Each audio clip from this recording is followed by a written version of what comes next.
Everton, passou? Então vamos lá. Não, sem nada. Os axiomas do M. Brunner. Vamos lá.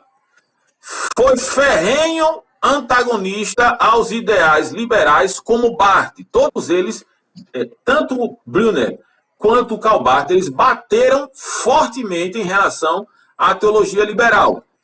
Vamos lá. O grande problema, um dos grandes problemas de M. Brunner, que ele passou um tempo todo se defendendo das questões do próprio Karl Barth, é que ele teve um imago Dei defeituoso. Você sabe que doutrina é essa, meus irmãos? Imago Dei.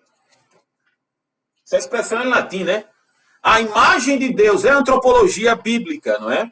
É a imagem de Deus no homem. Enquanto, até na editora Mornegini vai falar, enquanto ele, né, foi aplaudido pelos conservadores por bater nos liberais, né, escrever várias coisas contra os liberais, mas o imago Dei dele foi defeituoso. Digamos que foi um semi-pelagiano, porque ele vai dizer que o mesmo na defectibilidade da queda, no lapso do homem, o homem ainda teve, e ainda tem, ele pode se chegar a Deus. Isso é uma inversão de polaridades que nós sabemos que Deus sempre vai vir primeiro.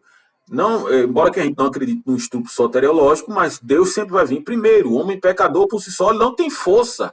Por isso que Efésios, a salvação é pela graça. Efésios 2,8. Pela graça sois salvos mediante a fé. Isto não vem de vós, é dom de Deus, não vem das obras para que ninguém se glorie, porque somos feituras deles, criados em Cristo, ordenados para as boas obras. Mas quando ele colocou essa teoria do imago Dei, ressuscitando um semi-pelagianismo, sem propriamente dito a nomenclatura pelagiana, semi-pelagiana, né, mas ele coloca esse imago Dei dizendo que o homem ele tem rastros de bondade no sentido de se chegar a Deus.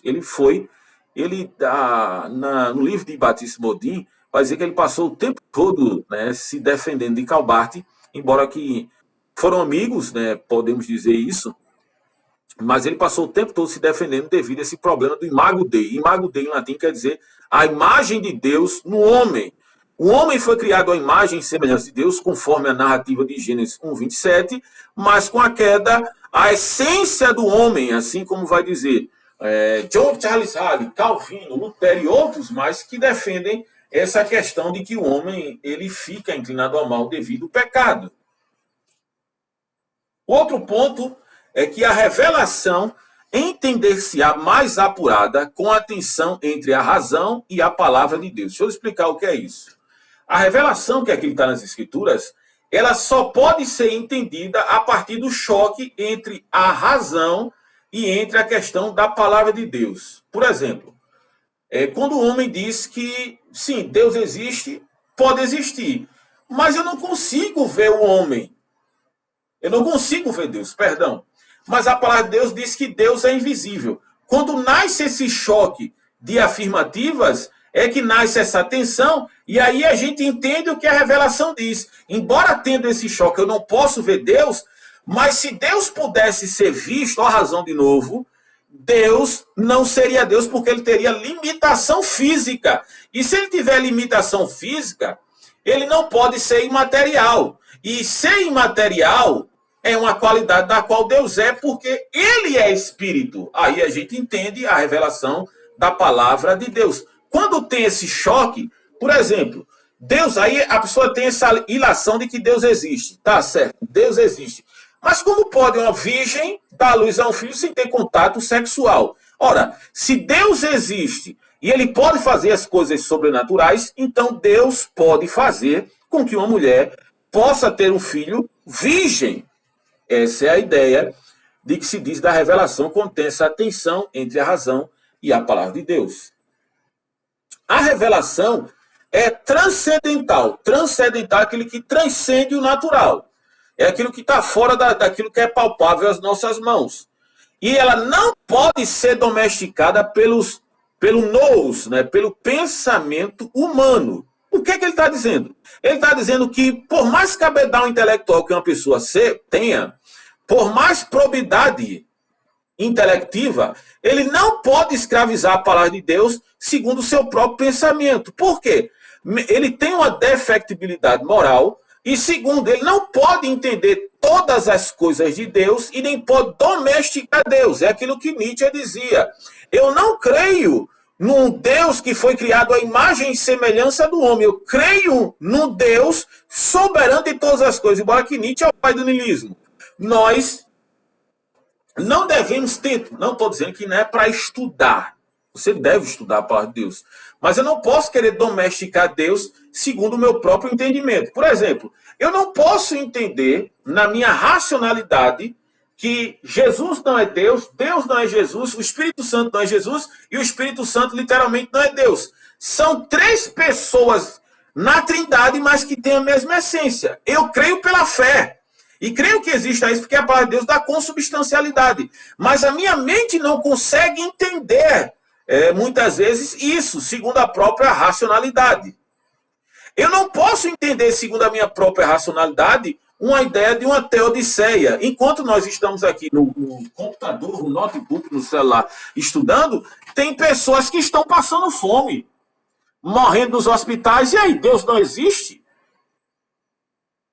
Por causa disso?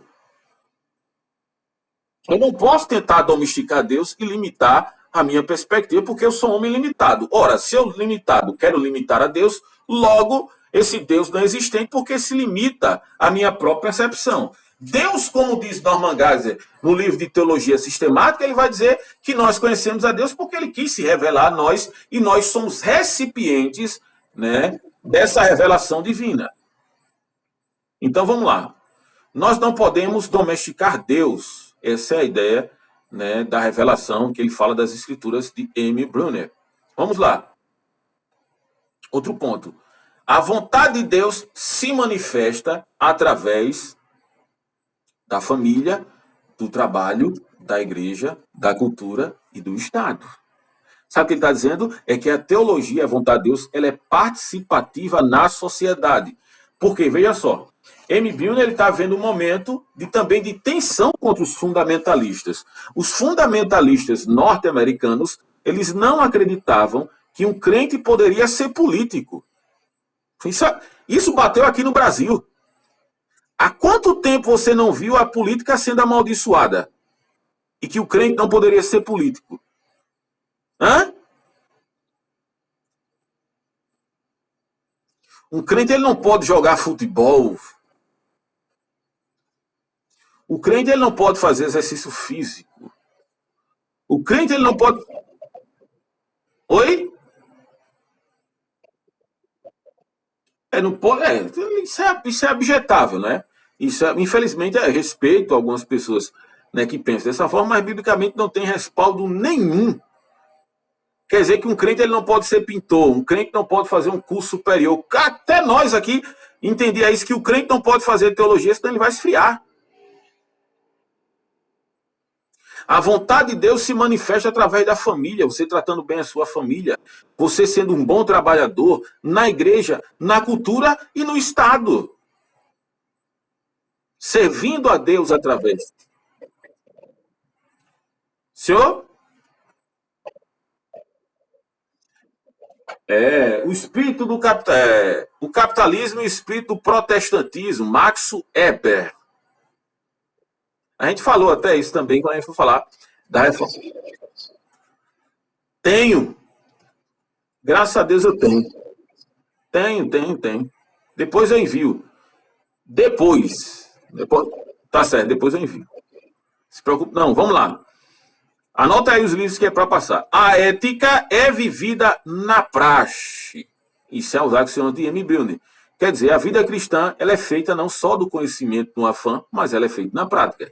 Aster McGrettel, citando Justino Mártir, ele diz o seguinte na teologia histórica, que Justino Mártir, defendendo que a cristandade ela realmente é vivida, porque ele dizia o seguinte, lá no primeiro século, existem lavadeiras e jovens que não sabem uma vírgula da sua doutrina, mas na prática elas demonstram tudo isso. Agostinho dizia o seguinte, e de pregar o evangelho a toda a criatura, se necessário, fale. O maldito do Che Guevara dizia o seguinte, palavras convencem, mas o exemplo arrasta. A nossa ética ela é vivida na prática. É no dia a dia, é na visitação, é ajudar os pobres, os órfãos, as viúvas.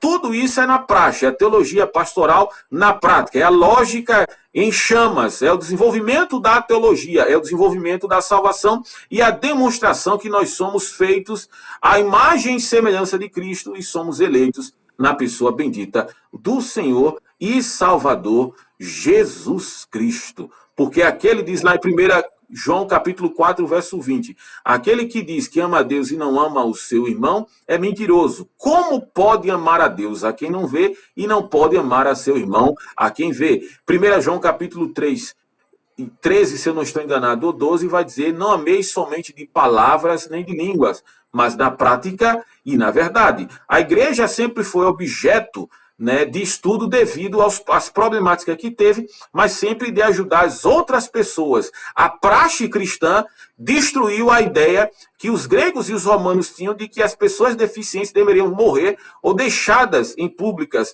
Na carta de Agneto vai dizer que os cristãos eles pegavam as crianças no meio da rua deixadas pelos pais e também eles cuidavam dentro da própria casa.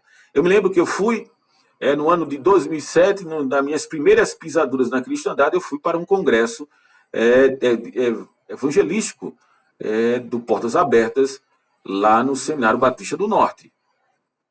E lá foi dito, vocês sabem que esse mundo muçulmano ele também é um mundo híbrido. Existem muçulmanos que vivem quase um candomblé.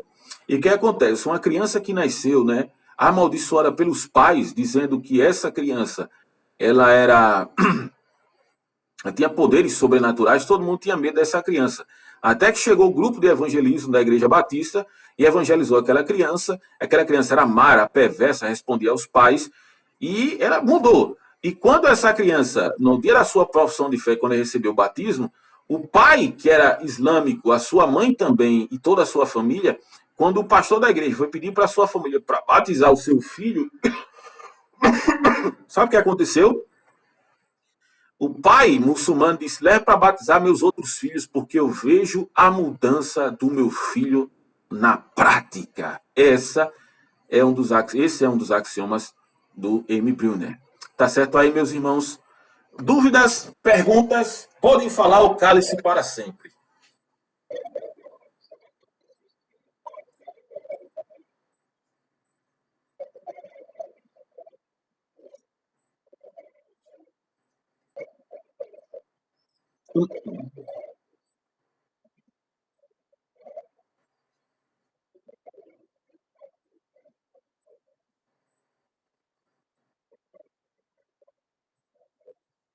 Refúgio secreto.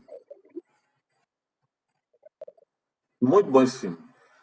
O irmão Aglaílson aí levantou a mão. Pode falar, meu irmão. Tá certo? Só não, por favor, só não venha me perturbar de madrugada. Brincadeiras à parte, tá certo? Mas vamos lá. Tá certo? Vamos lá. Vamos orar, meus irmãos, encerrando. Coloque lá seu nome lá, dizendo que você estava presente na aula, tá certo? Fique na paz, meu irmão. Deus abençoe. Amém? Vamos orar por esse momento. Maravilhoso Deus e eterno Pai, graças te damos, Jesus, pela tua misericórdia. Estende as tuas mãos santas sobre nós, ó Deus amado e poderoso. Muito obrigado por esse momento ímpar e indelével. Escreve tudo o que foi dito nas tábuas dos nossos corações, Senhor, para que possamos entender aquilo que o Senhor tem em nossas vidas. Muito obrigado por esse momento, muito obrigado por esses irmãos. Ajuda aqueles que não puderam vir, ajuda a nossa instituição, guarda-nos de todo mal e dessas questões que têm acontecido. Nos dá um sono reparador. Em paz me deitarei, logo dormirei, porque só tu, Senhor, nos faz repousar em segurança. Muito obrigado por tudo, em nome de Jesus, Senhor. Amém.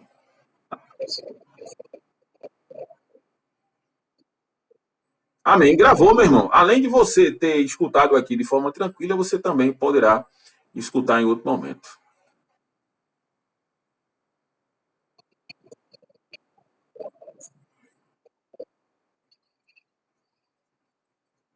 Fala, manda. Tá bom, tá certo.